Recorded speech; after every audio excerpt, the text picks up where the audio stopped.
I was very fortunate to receive a wonderful copy of Thami Tazi's book a few months ago. And I come from a country, India, where we have a living tradition of wearing beautiful clothes and embroideries and zari and brocade. And for me to see this book, it was a visual treat first of all, and then for me it was also a record of all the history of Moroccan designs and all the different techniques that I used to create the most wonderful garments in Morocco. But where I think Thami Tazi really comes to life is that all this tradition is interpreted and to make the most amazing clothes that a modern Moroccan woman can wear and enjoy and breathe life into. She's able to take the past and able to create something that's vital, that's modern, and leave behind a legacy for the future. Je voudrais féliciter Madame Thami Tazi pour son œuvre magnifique, son travail extraordinaire. Et maintenant, je laisse la parole à Sophia qui va dire un petit mot sur sa maman. Merci et welcome. Le monde de Thami Tazi. Une femme admirable qui s'est construite tout en créant un monde. Un monde d'étoffes précieuses, de couleurs et de fils de soie enroulés et noués. Un monde où toujours, tiré à quatre épingles, il faut être simplement impeccable. Plus d'une fois, je la trouvais dans sa chambre, dessinant, tel un compositeur, des séquences de motifs. Des fois, sauvegardant des techniques anciennes en voie de disparition, et d'autres fois, s'inspirant du simple fleur du jardin. Un monde d'une précision telle, aussi aiguisée qu'une aiguille. Quand elle m'amenait avec elle à Paris aux collections, là où les femmes font des régimes au fromage blanc et au porto, je restais la bouche ouverte, m'enivrant de tant de beauté et de grâce.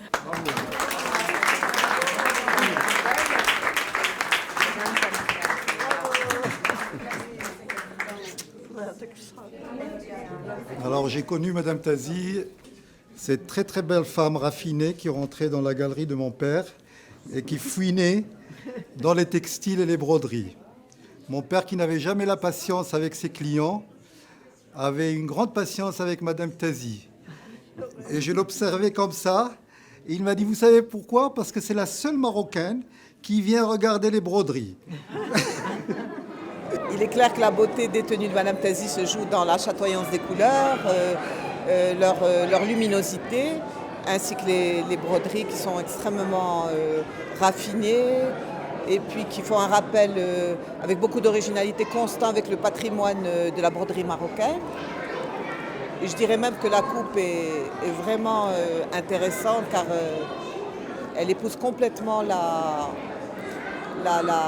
le corps des femmes qui les portent et ce qui fait que quand elles les portent, elles ont une extrême élégance, mais jamais ostentatoire, jamais elles sont toutes en finesse et en élégance.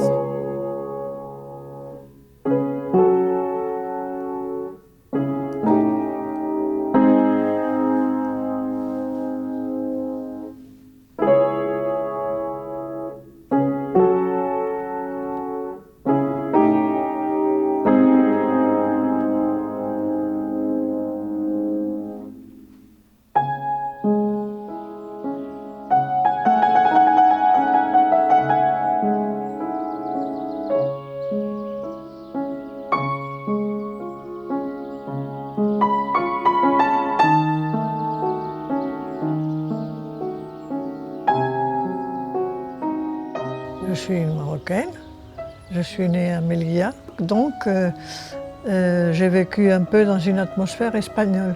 J'étais à l'école espagnole et puis après j'ai suivi des études aussi en Espagne, à Grenade, qui est une ville que j'adore. Et c'est une ville qui pour moi, elle me parle parce que c'est tous ces vestiges qu'ont laissé la dynastie des Nasrides là-bas et toute cette Andalousie, ça m'intéresse beaucoup et en même temps ça me donne une certaine émotion et une fierté.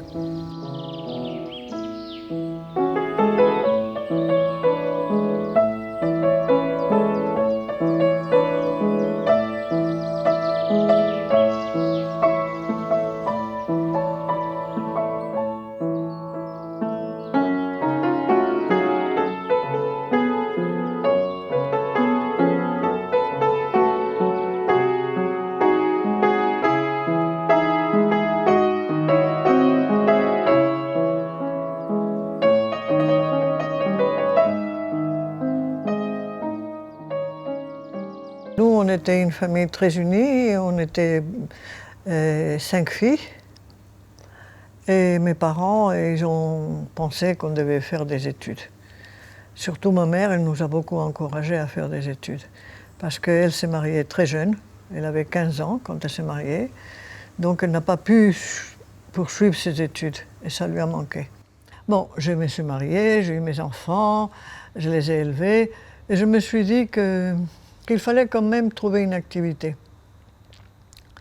J'ai essayé plusieurs choses. J'ai essayé le bénévolat et ensuite j'ai essayé autre chose. Et puis finalement, j'étais une grande sportive. Je montais à cheval beaucoup et je suis devenue présidente du club d'étrier de Casablanca pendant au moins 15 ans.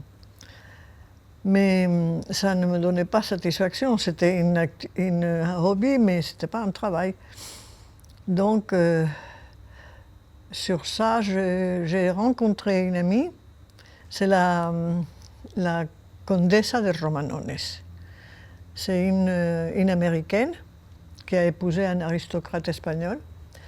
Elle est belle, intelligente, élégante et surtout très généreuse.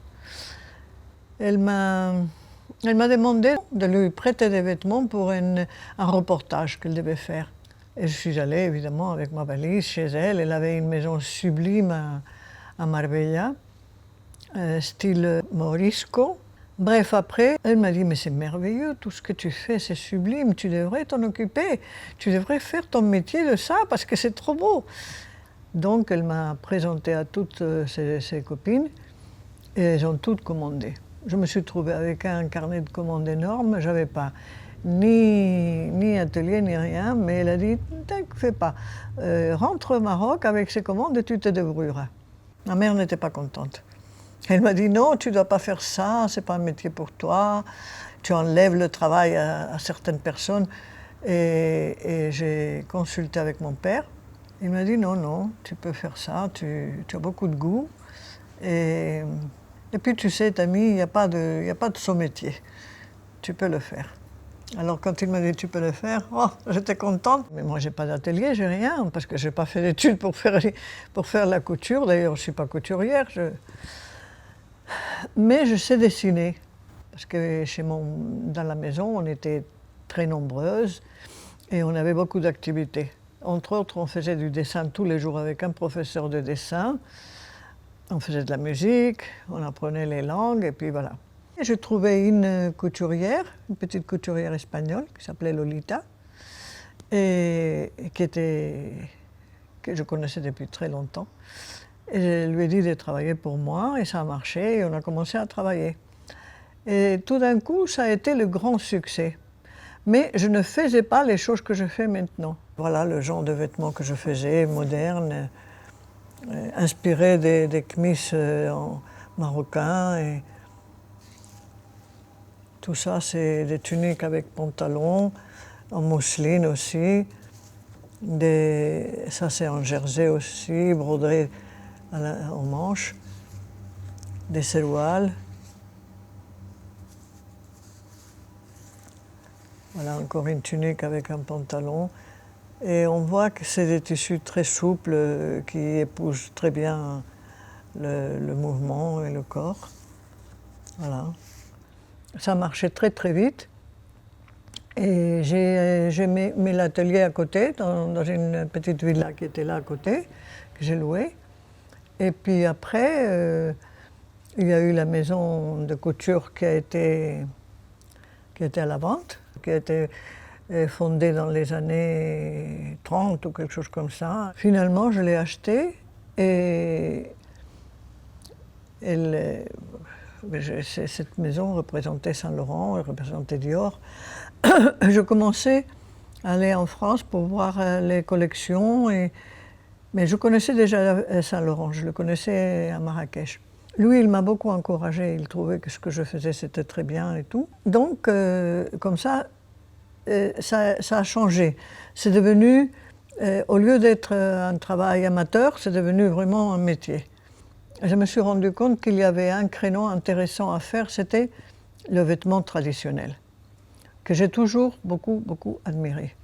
Je ne portais pas des tenues traditionnelles, mais je les voyais dans les réceptions, dans les mariages, dans tout ça, porter les tenues traditionnelles. Je les trouvais encombrantes, lourdes, avec des tissus très épais, des tissus merveilleux, parce que c'est des tissus qui venaient de France, de Lyon, mais c'était coupé d'une façon très carrée. Et je dis, il faudrait que ces vêtements soient allégés et rendus plus faciles à porter. À ce moment-là, la maison Jost, qui avait une femme qui dirigeait la maison, elle a pris sa retraite et elle est partie. Je me suis trouvée avec un atelier et sans personne. Donc, j'ai mis une annonce dans les journaux et j'ai trouvé la femme qui m'a beaucoup aidée, c'est Josette. Et elle était une vraie couturière. Elle se connaissait beaucoup dans le flou, dans le tailleur, dans tout. Surtout, moi, ce que je voulais, c'est que ce patrimoine des broderies, des choses anciennes qui existaient, qui étaient... pour moi, je trouvais ça tellement beau. Je voulais que ça ne se perde pas. Ces broderies servaient surtout pour les rideaux, pour les coussins, pour les draps, un peu pour les nappes aussi, surtout les rideaux et les choses comme ça. Et je les ai adaptés aux vêtements. Mais au début, ça a été un peu difficile parce que les femmes ne comprenaient pas. Mais tout d'un coup, elles ont commencé à aimer et puis ça a très bien marché aussi.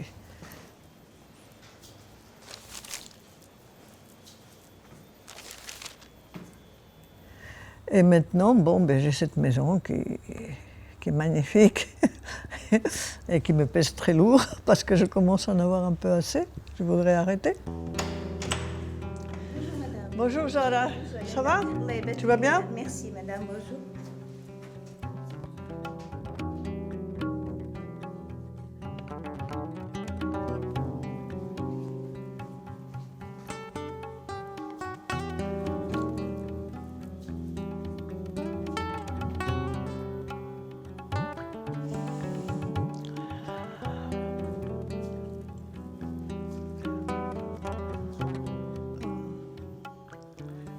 Ça, c'est le reportage qui est apparu dans le journal Elle. Et c'était un reportage de Lutens, Serge Lutens, qui est un ami. Et je dois dire qu'il a vraiment pris des vêtements très beaux. Yeah.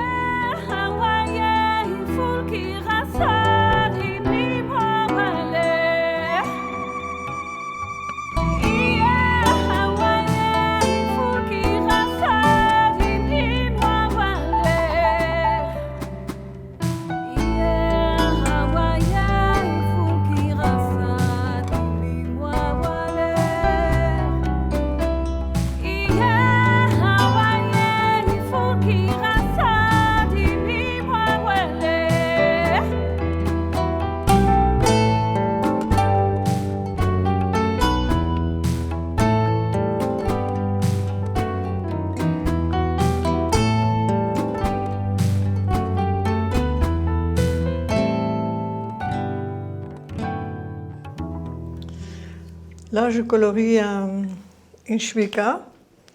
Ça va être une chouika. C'est une tenue traditionnelle couleur rose.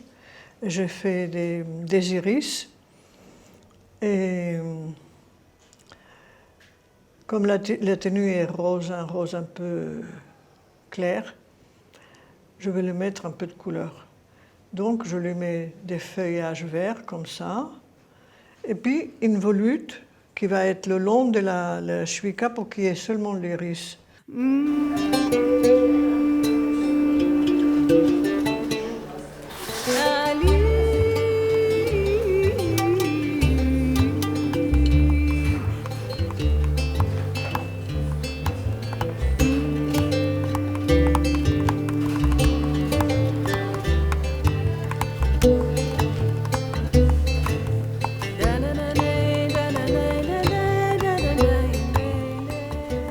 Donc voilà, ça c'est les différentes créations que j'ai en ce moment.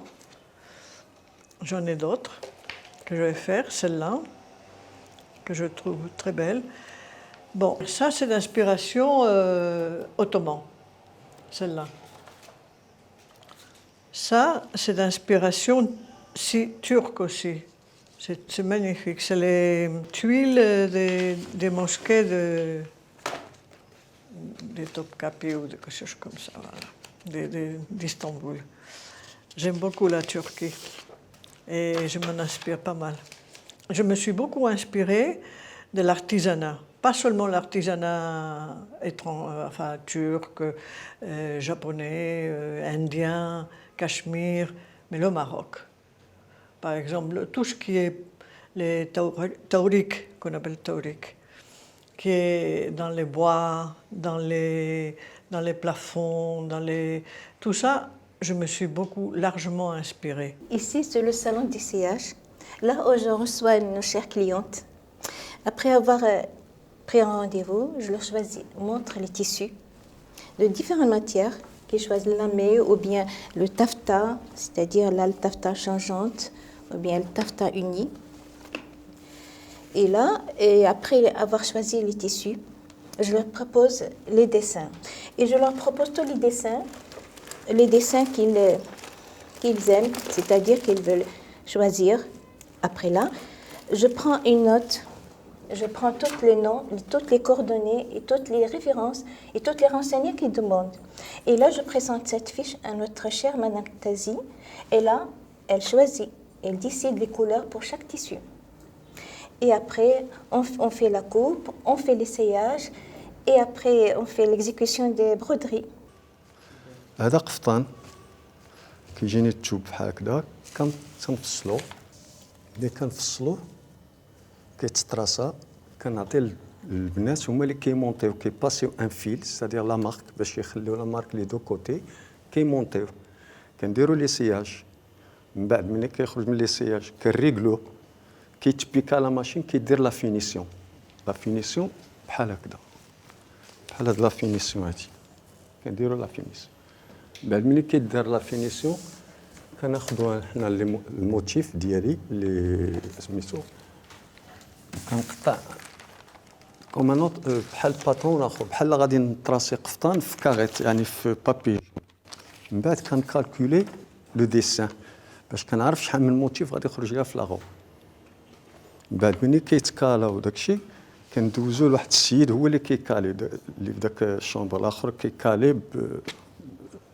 فوق لاغوم من بعد ملي كيتكالا على مان كنعطيو لي برودور هذا الخدمه ديال يعني لي غارسون سيتادير السفيفات والمسائل ملي كيكمل كيخرج عاوتاني لاتوليي كيتروباس كنديروا لي لا دوبلور وليفريو ديال لي في نفس الطريقه المونتاج لي سياج يرجع لاتوليي يدار لي بروبروتي من بعد كيتكالاو الدريات اللي كيبيكيو تيديروا لهم الشبيكه.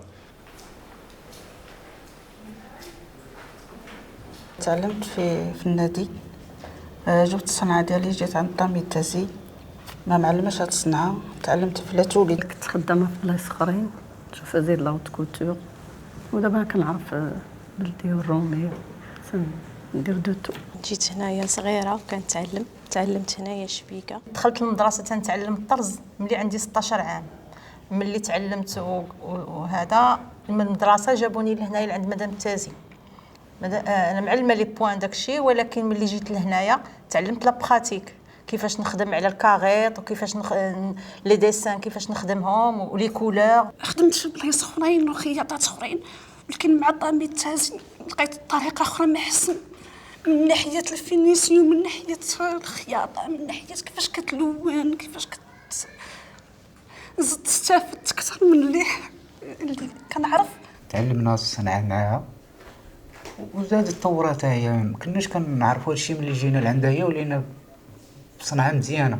كنت تنخدم السامبل. ملي دخلت لاتوليي عند مدام تازي بدينا تنخدموا خدمه جديده متنوعه بابتكار جديد. هذا فن فهمتيني، يعني الاستاذه كتعطينا الديسان، يعني خصها اي حاجه دوز من عندها. اللي جيت لهنا بديت 85 86 بديت تنخدم التايور ديال اف سان لورون كريستيان ديور. ابخي بديت كنخدم معاهم لي توني تراديسيونيل، وخدمت هنايا من عام 77. هاد المهنه لاج ديال 10 وانا في هاد المهنه. ومن بعد خدمت مع هاد السيده هادي تقريبا هذه 27 سنه. 22 عام وانا مع مدام تازي. 20 سنه تقريبا. دابا 23 عام. 30 عام وانا معاها. انا 30 عام وانا خدامه معاها. 40 عام هذه وانا عندها. هاد السيده دخلت عندها ب 75. دخلت في 75 وتزوجت وولدت انا ودرت الدراري. حالنا شحال من بيت وزعما دايره معنا بزاف الخير. الحقيقه هي هذه، وكنتمنى لها الصحه والسلامه ليها ولينا حتى حنا باش نبقاو هاد الساعه مستمرين في العمل.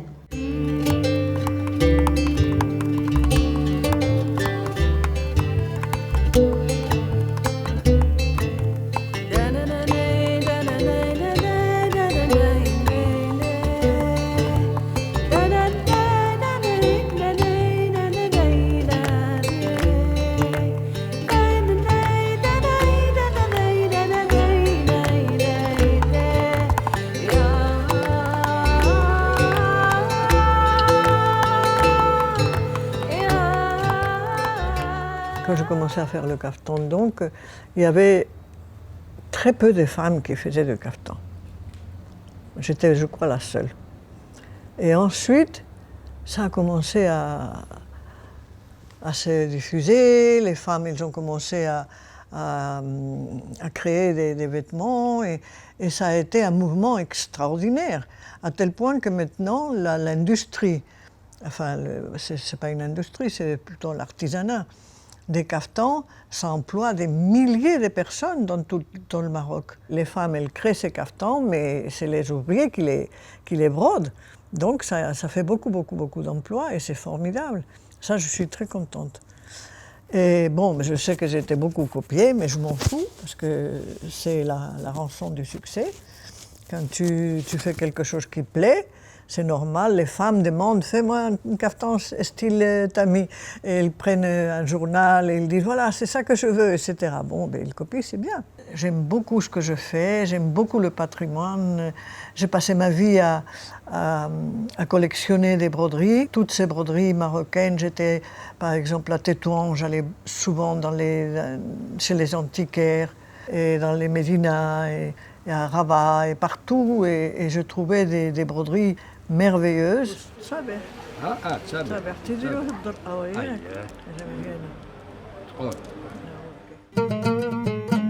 C'est à Zemour, le seul endroit au Maroc où on fait des broderies avec des animaux, enfin des espèces d'oiseaux, c'est des pans. Et ça ressemble beaucoup aux broderies de l'Italie, de la Renaissance italienne, de la Renaissance espagnole. Mais c'est parce que Zemour a été quand même pendant un certain temps occupé par les Portugais. Donc c'est peut-être que ça vient de là. Et c'est des bandes qui font au moins 2 mètres et quelques de longueur. Et ça servait pour faire les bords des divans. On les mettait comme ça, par exemple ici. Ou bien dans Les lits à baldaquin, on les mettait dans le front du lit. Voilà. Ça, c'est donc une pièce assez rare parce qu'elle est en bon état, en très bon état. Je vais montrer les broderies de Fès. Fès, elle a toujours été une ville qui a fait beaucoup de broderies. Il y avait ils ont dit qu'à un moment donné, il y avait presque 3000 ma'almet à Fès. Et les ma'almet, c'était les professeurs qui enseignaient la broderie aux filles. La plupart, elles s'installaient pour leur compte, les filles allaient chez elles, elles apprenaient à broder, elles faisaient leur trousseau. Ça, c'est un châle de Fès qui est particulièrement beau parce qu'il y a un côté qui est rouge et un côté qui est violet, enfin une couleur très belle. Et le fond du tissu aussi est magnifique. C'est du coton et avec la soie. Et c'est avec la broderie des Fès qui est une broderie à point compté. Celle-là, c'est un très vieux mendil qui a une grande valeur. Et ça représente tout à fait les broderies de Fès, c'est-à-dire monochrome et avec un dessin parfait et une broderie très épaisse en soie, parce qu'il brodait toujours avec de la soie harir hindi, alors que maintenant on brode avec la soie artificielle. C'est un mendil, ça servait pour mettre les vêtements des mariés, pour couvrir les sièges où s'asseyait la mariée, enfin avec le châle. Quand je montre Fès, je montre toujours Meknès parce que ce sont des villes voisines, elles ont presque le même point, mais les Meknessi, ils ont la couleur. Ça, c'est un châle de Meknès. Donc, ils ont la couleur et ils ont ce pointillé qui n'existe nulle part. Enfin, au Maroc, je veux dire. C'est-à-dire que tout le champ est couvert de ce pointillé. Et celui-là, c'est un très beau châle, très ancien aussi, avec beaucoup de couleurs magnifiques. Encore un autre châle.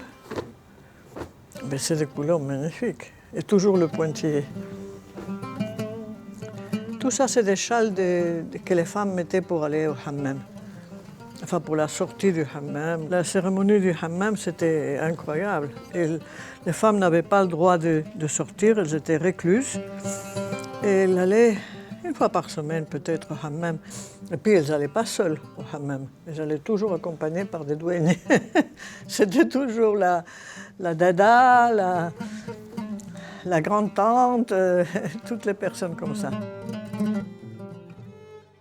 Bon, on arrive à Rabat. Rabat aussi, c'est une ville qui a beaucoup brodé. Ces villes qui ont beaucoup brodé, c'est parce qu'ils avaient d'abord des ma'almet. À Rabat, les ma'almet, c'était très connu. Rabat, il a une tradition andalouse. Et ça, c'est du vieux Rabat. Il est monochrome. C'est un très beau spécimen, une broderie ancienne. Celle-là, elle est très ancienne. Et c'est spécial d'abord pour le point. Le point est magnifique et c'est de la soie. Il représente des personnages. Ou bien la sozra bordada. Ils appelaient ça sozra bordada. Bordada vient de l'espagnol qui veut dire bordada, brodée. Ça, c'est la tzka, la ceinture de seroual. Les femmes portaient des serouals, elles n'avaient pas d'élastique à l'époque. Alors elles mettaient ça, comme ça, et puis elles fermaient devant. Et on voyait cette broderie comme ça qui dépassait un peu.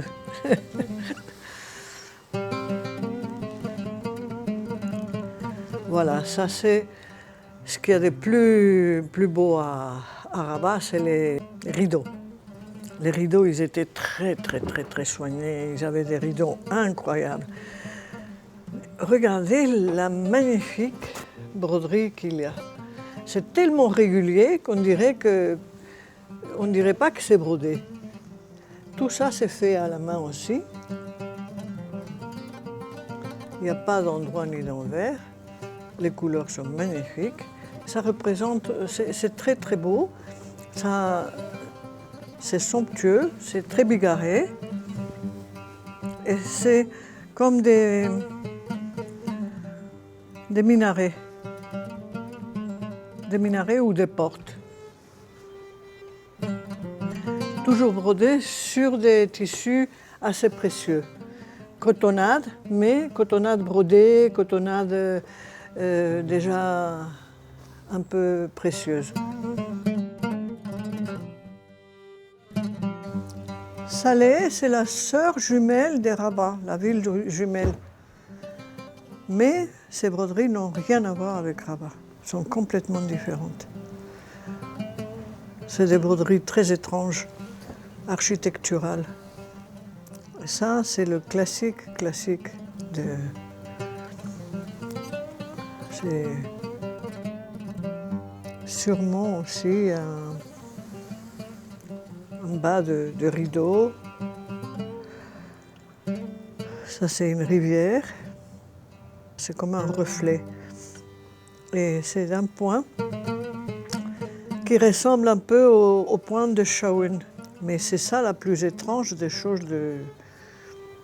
C'est ces magnifiques bandes qui sont... On les voit seulement quand on change les reflets. C'est une broderie qui est faite dans un sens et puis dans un autre sens, de façon à que finalement, elles ne sont pas d'ailleurs photogéniques, mais elles sont admirables. Et maintenant, je vais attaquer les plus belles des broderies du Maroc. Tétouan. Tétouan, c'est la seule ville au Maroc qui brode avec un support de soie. La soie est soie. La plupart des broderies marocaines, elles sont sur du coton. Et c'est un rideau de miroir. Ça, c'est un rideau, un grand rideau, entièrement soie, complètement. Ce qu'on appelle aujourd'hui un ottoman de soie. Et ça, c'était tissé à la main, à Tétouan, avec des couleurs précieuses. Et puis au milieu, ils ont mis cette lampa, qui est aussi en or. Et ça, c'est Shawin. Shawin, tout le monde dit que c'est sûrement la ville qui a fait les broderies les plus élaborées du Maroc. Et ça, c'est une très belle pièce aussi. C'est un grand couvre-lit, ou bien une tenture de mur qui a des dimensions très grandes. Il est en bon état. Et quand ils ne brodaient pas sur la soie, ils brodaient sur du lin. Parce qu'eux, ils tissaient le lin. Ils tissaient la soie et ils tissaient le lin. Maintenant, ils ne tissent rien du tout. Et ça, c'est des broderies très rares. Celle-là, on ne la trouve plus, nulle part. Et c'est très rare, on ne sait pas la faire. Mais nous, on l'a fait. C'est ça, mes broderies, elles ont été... là, elles ont été exposées à l'Institut du monde arabe. Voilà, ça c'est une broderie à moi de Tétouan, un chifa. Et ils ont dit que grâce à moi, les broderies au Maroc resteraient vivantes. Voilà, c'est une reconnaissance. Je les ai exposées aussi également en Allemagne. Et les Allemands, ils faisaient la file. Elles prenaient des kilomètres pour venir voir les broderies et les tissages, parce que j'ai aussi une collection de tissages berbères. Donc tout ça, ça a été exposé dans des musées. Là aussi, ça a été exposé à Bordeaux. Et ce qui était très beau, c'est que toute la ville de Bordeaux avait des énormes affiches. Ce dessin-là.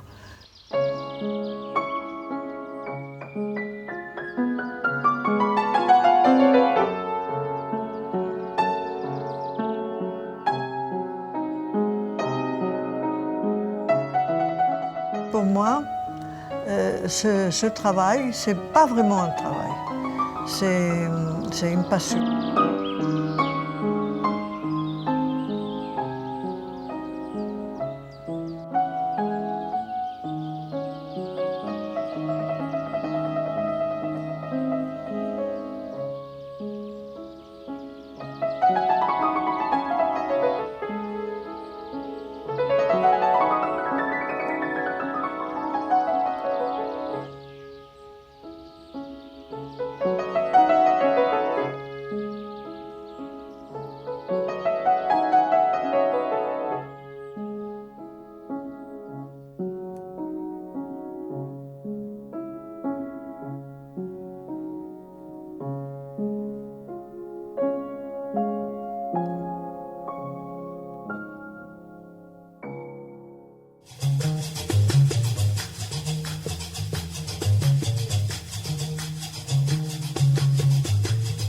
La mode, la création, la haute couture, la couture sont des domaines qui relèvent du monde des arts et de la culture.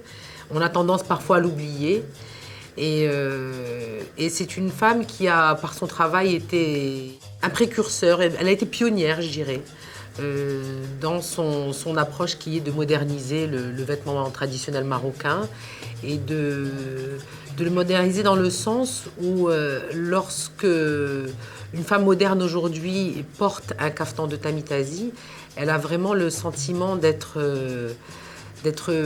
sublimée, magnifiée. Voilà. Pour moi, Tamitasi, c'est en plus une femme très discrète, une femme qui est intellectuellement brillante. Normale, elle a fait des grandes études, elle a fait des études de philosophie, c'est une femme extrêmement cultivée. C'est une femme qui a toujours beaucoup soutenu les femmes courageuses, les femmes qui ont envie d'avancer, de faire avancer la cause des femmes. Et peut-être que c'est en ça qu'on ressent un petit peu d'audace. Et voilà, je pense que c'est une femme qui a énormément apporté à la scène culturelle et artistique marocaine et qui a encore beaucoup à apporter et qui continuera d'inspirer beaucoup de créateurs marocains et pas seulement marocains. Tamitasi fait partie de ces créateurs qui m'ont donné envie de faire ce que je fais aujourd'hui. J'en garde un très bon souvenir de la première fois où j'ai vu son travail. C'était la collection rouge qu'elle avait faite dans le cadre de l'une des premières éditions de Kaftan. Et j'étais comme ça devant une télé qui était suspendue, où je voyais cette collection défiler. C'était impressionnant. J'étais waouh. Ça donnait envie. Ça donnait envie d'être la personne qui a fait ça. C'était imposant, fort, puissant, très poétique.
C'est avec beaucoup de joie que je suis ici ce soir.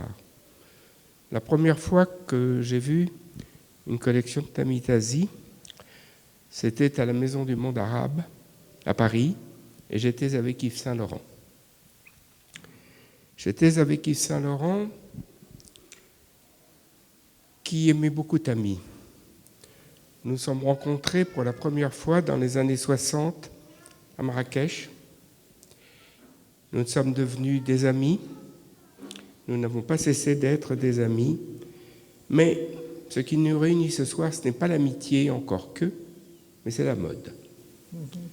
Ce que je veux te dire, Tami, et ce que je veux dire à tous, c'est qu'Yves Saint-Laurent avait beaucoup d'admiration pour ce que faisait Tami Tazi. Je pense même que parfois, il lui a envié certaines créations marocaines, que d'ailleurs Saint-Laurent a beaucoup reprises, souvent dans son œuvre. C'est trop d'honneur. Et je peux dire que Tami Tazi est une couturière qui a su, avec un grand talent, s'inspirer du travail marocain, de l'artisanat marocain, des passementeries et des broderies marocaines qui sont si importantes, mais pour autant, n'a pas tourné le dos au présent. Et la plus grande qualité de Tami Tazi est d'avoir su mêler la tradition et le futur. Et c'est en cela qu'elle est une réelle créatrice. Et je suis très heureux d'assister ce soir à cette collection. Je la remercie de m'avoir invité et je lui souhaite un grand succès. Merci.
Não sei há quanto tempo estou a te buscar.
When love comes in and takes you for a spin, oh la la la,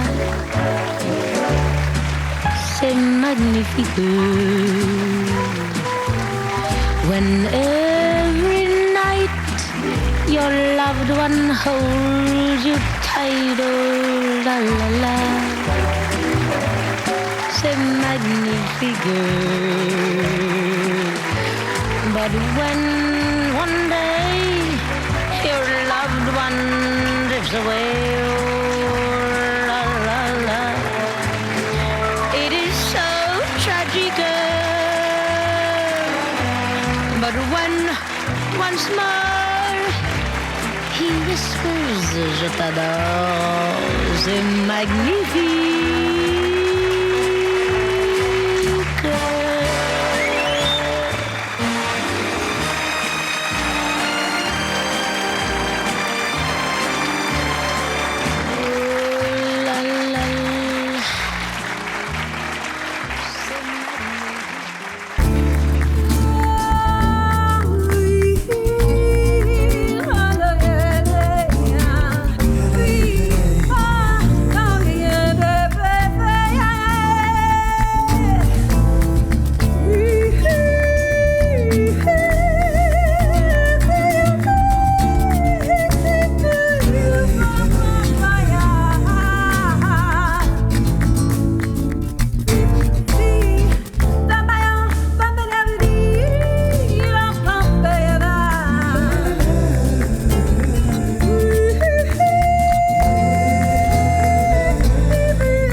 la la la